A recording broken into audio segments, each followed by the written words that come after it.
तो आज हम लोग पढ़ने वाले हैं क्लास 11th केमिस्ट्री का पहला चैप्टर, इसका नाम है some basic concept of chemistry. ठीक है, मतलब ये क्लास 11th का जो केमिस्ट्री है उसका पूरा का पूरा बेसिक पार्ट इसके अंदर दिया हुआ है चैप्टर फर्स्ट के अंदर में। ठीक है, और यहाँ से हम लोग पूरे बेसिक से लेकर के जो एडवांस केमिस्ट्री है, जहाँ से नीट के कॉन्सेप्ट बनते हैं, जहाँ से उसका क्वेश्चन बनता है, उसको यहाँ पे क्लियर तरीके से हम लोग देखेंगे। ठीक है,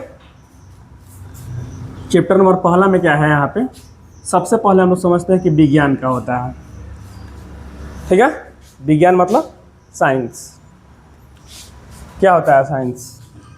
प्रयोगों से प्राप्त क्रमबद्ध ज्ञान को हम लोग क्या बोलते हैं? विज्ञान बोलते हैं। मतलब हमने किसी चीज़ को बार बार प्रयोग किया और प्रयोग करने से हम एक सिंगल कंक्लूजन पर पहुंच रहे हैं कि हाँ, ऐसा करने से ऐसा होता है। ठीक है, और बार बार उसी को कर रहे हैं और करने के बाद से हमको एक थॉट मिल रहा है कि हाँ, ऐसा करने से ऐसा होता है, तो वही क्या है? विज्ञान है। प्रयोगों से प्राप्त ज्ञान। ज्ञान कई तरीके का होता है। एक ज्ञान ऐसा होता है कि किसी चीज़ को हम ऐसे ही बोल दें कि हाँ, ऐसा करने से ऐसा होगा, और एक है कि ये काम होता है तो ऐसा करने से ऐसा होता है। जैसे जल चक्र है। ठीक है, पानी को जब हम गर्म करेंगे तो उससे क्या बनेगा? भाप बनेगा। फिर पानी कंडेंस होगा, कंडेंस होकर के फिर लिक्विड बनेगा, और फिर लिक्विड क्या होगा? ज़मीन पे आएगा, तो फिर क्या हो जाएगा? वो बारिश का रूप होगा। तो जल चक्र में ऐसे होता है, हम बार बार करेंगे इस चीज़ को। जब भी पानी को गर्म करेंगे तो भाप बनेगा, भाप बनने के बाद क्या बनेगा? फिर पानी बनेगा, ज़मीन पे आएगा। तो हमने देखा कि बार बार ऐसा करने से जब भी हम पानी को गर्म करते हैं भाप बनता है, फिर भाप से क्या बनता है? जल बनता है, और ये जल क्या होता है? फिर ज़मीन पे आता है। जो बादल बनेगा क्या होगा? वो ज़मीन पे आएगा। तो ये हमने प्रयोग करके देखा और प्रयोगों से एक ज्ञान प्राप्त हुआ कि पानी को गर्म करने पर क्या होता है? भाप बनता है। भाप से के बाद क्या बनता है? फिर बादल, और बादल यानी कि क्या बनता है? जल बनता है। तो ये प्रयोगों से प्राप्त ज्ञान हुआ, मतलब ये क्या हो गया? विज्ञान हो गया।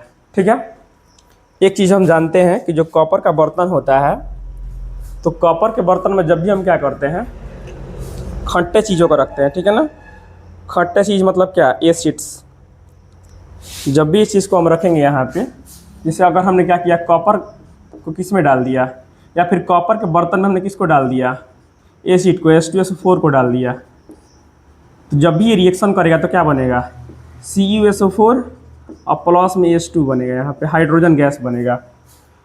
हमने बार बार खट्टे चीज़ों को कॉपर के बर्तन में रखा, और यहाँ से कंक्लूजन क्या निकला कि भाई यहाँ से कौन सा गैस निकलता है? हाइड्रोजन गैस, H2 गैस निकलता है। बार बार हमने प्रयोग किया, देखा कि भाई यही हमको रिजल्ट मिल रहा है। ठीक है, आप यहाँ कीजिए, आप किसी दूसरे देश के अंदर कीजिए, या फिर आप कहीं भी कीजिए इस चीज़ को, आपको यही रिजल्ट मिलने वाला है। ठीक है, तो एक ज्ञान मिला हमको यहाँ पे, और ये भी विज्ञान है। ठीक है, क्लियर? विज्ञान का मतलब समझ में आ रहा है? अब यहाँ पे क्या है, एक चीज़ यहाँ पे है प्रकाश संश्लेषण। जो पेड़ पौधे होते हैं वो अपना भोजन सूर्य के प्रकाश की उपस्थिति में बनाते हैं, इसको हम लोग क्या बोलते हैं? प्रकाश संश्लेषण बोलते हैं। तो ये कैसे होता है? जब भी सूरज का लाइट पड़ता है पत्ती के ऊपर, तो पत्ती के ऊपर उसके अंदर जो क्लोरोफिल होता है, उसके अंदर क्या होता है? लाइट को एब्जॉर्ब करता है, बहुत सारे रिएक्शंस होते हैं, उसके बाद से ग्लूकोज बनता है। ठीक है, उसके अंदर क्या बनता है? ग्लूकोज बनता है। तो हम क्या कर रहे हैं? बार बार लाइट को दे रहे हैं, लीफ को देख रहे हैं कि बार बार रिएक्शन हो रहा है, रिएक्शन के बाद ग्लूकोज बन रहा है, फिर लाइट दे रहे हैं, फिर देख रहे हैं कि वही बात हो रहा है, फिर क्या हो रहा है? ग्लूकोज बन रहा है। ठीक है, तो हमने बार बार प्रयोग किया, प्रयोग करने से क्या, एक क्रमबद्ध हमने प्रयोग किया वहाँ पे, क्रमबद्ध हमको ज्ञान मिला वहाँ से कि क्या होता है? ऐसा करने से ऐसा होता है। लाइट जब भी आएगी ग्लूकोज बनेगा वहाँ पे, और यहाँ से क्या होगा? तो ये क्या हो गया? ये विज्ञान हो गया। ठीक है, गुरुत्वाकर्षण का मतलब क्या? हम देखते हैं कि किसी चीज़ को अगर हम ऊपर से छोड़ते हैं तो छोड़ने के बाद सीधा ज़मीन पे जाता है। ठीक है, जब भी हम किसी चीज़ को ऊपर से छोड़ेंगे कहाँ जाएगा? ज़मीन पे। मतलब इसका ये है, हमने बार बार किसी चीज़ को छोड़ा, ज़मीन ऊपर से छोड़ा, और देख ये रहे कि भाई ज़मीन पे ही जा रहा है। बार बार छोड़ रहे हैं, देख रहे हैं कहाँ जा रहा है? ये ज़मीन पे ही जा रहा है। इसका मतलब ये है कि अर्थ जो है, पृथ्वी जो है, क्या कर रही है? किसी चीज़ को अपनी तरफ खींच रही है। ये भी साइंस है यहाँ पे। ठीक है, बार बार हमने प्रयोग किया और प्रयोगों से हमको ज्ञान मिला कि क्या होता है, किसी भी चीज़ को जब हम छोड़ते हैं तो कहाँ जाता है? ज़मीन पर। ठीक है, तो ये भी विज्ञान है। अब विज्ञान के 3 टाइप से। ठीक है, एक क्या है? एक भौतिक विज्ञान है, एक रसायन विज्ञान है और एक जैव विज्ञान है। तो यहाँ हम लोग केमिस्ट्री पढ़ रहे हैं तो इसी चीज़ को पढ़ेंगे अभी, ठीक है, कि रसायन विज्ञान क्या होता है। ये विज्ञान का एक ब्रांच है, शाखा है, जिसमें हम लोग क्या करते हैं, पदार्थ के गुणों को, बैठ के पढ़ो सब यहीं पे, ठीक है। इसमें हम लोग पदार्थ के गुणों को पढ़ते हैं, पदार्थ को पढ़ेंगे, पदार्थ के गुण को पढ़ेंगे। जैसे मान लीजिए वाटर है, हमने पानी को देखा, ठीक है, पानी के गुण पढ़ रहे हैं कि पानी में कौन कौन सा गुण होता है। लोहा हमने देखा, लोहा का गुण पढ़ रहे हैं कौन कौन सा इसके अंदर में गुण होता है, इसकी रचना कैसी होती है, ठीक है। अब जो लोहा है तो लोहा का स्ट्रक्चर कैसा है, इसके जो परमाणु हैं, इसके जो एटम्स हैं, ये किस तरीके से अरेंज हैं, और ये रिएक्शन कैसे करता है दूसरे के साथ, ठीक है, दूसरे पदार्थों के साथ रिएक्शन कैसा है इसका। तो ये क्या है, ये है रसायन विज्ञान, जिसके अंदर हम क्या करते हैं, पदार्थ को पढ़ते हैं, उसका स्ट्रक्चर कैसा होता है इस चीज़ को पढ़ते हैं, और ये रिएक्शन कैसे करता है इस चीज़ को पढ़ेंगे। तो यही क्या होता है, ये होता है रसायन विज्ञान। क्लियर। रसायन विज्ञान के अंदर हम पदार्थ के गुणों को पढ़ते हैं कि जो वाटर है, मान लीजिए वाटर है तो वाटर के अंदर गुण कैसा है, वाटर बना कैसे है, वाटर का स्ट्रक्चर होता कैसे है, ठीक है, और वाटर जो है किस तरीके से रिएक्शन करता है। तो यही सब तो क्या है, केमिस्ट्री है, ठीक है, रसायन विज्ञान इसको कहते हैं, जिसके अंदर में इस चीज़ को पढ़ा जाता है।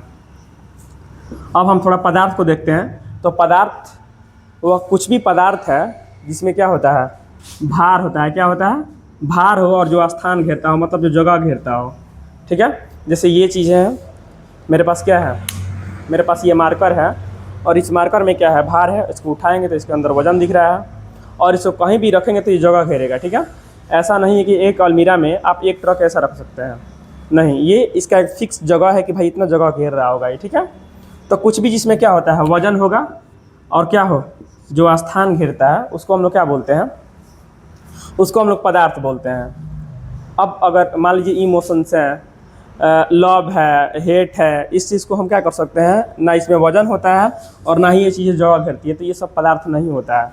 सुगंध क्या होगा, सुगंध भी पदार्थ नहीं होता है, ठीक है, क्योंकि ये सब चीज़ें जो होती है ना, जगह घेरती है, और ना ही क्या होता है, इसमें भार होता है, बस ये फीलिंग्स होती हैं। तो फीलिंग्स क्या है, फीलिंग्स मैटर नहीं होता है, इस चीज़ को ध्यान रखना है, ठीक है, feelings is not a matter, okay.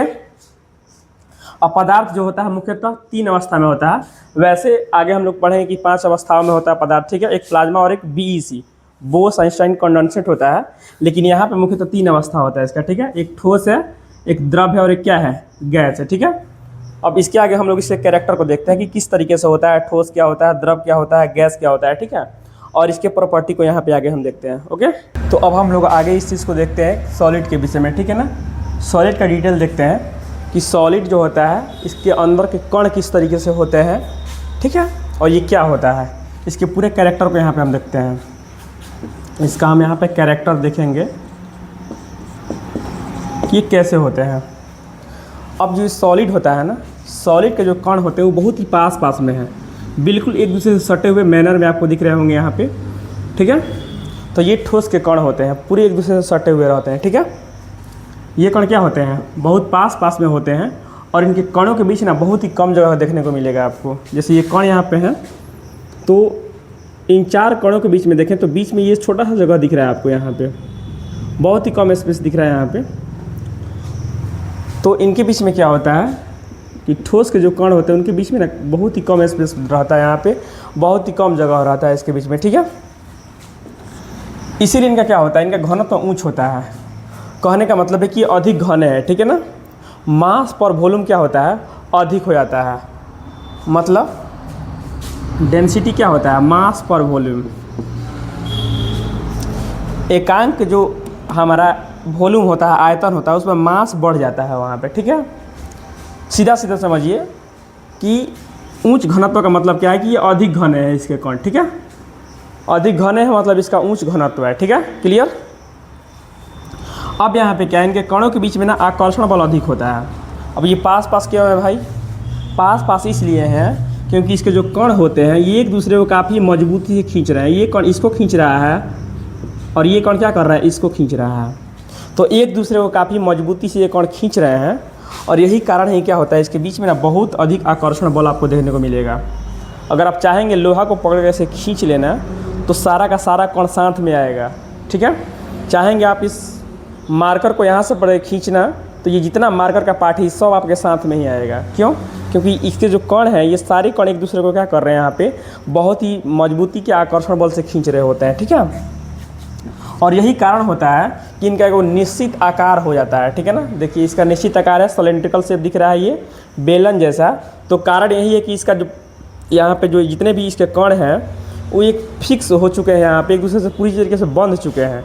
अब ये ना इधर जा सकता है ना इधर जा सकता है, क्योंकि इधर जाना चाह रहा है तो दूसरा वाला इसको खींच रहा है वहाँ पे, तो इसको फिक्स कर दिया है।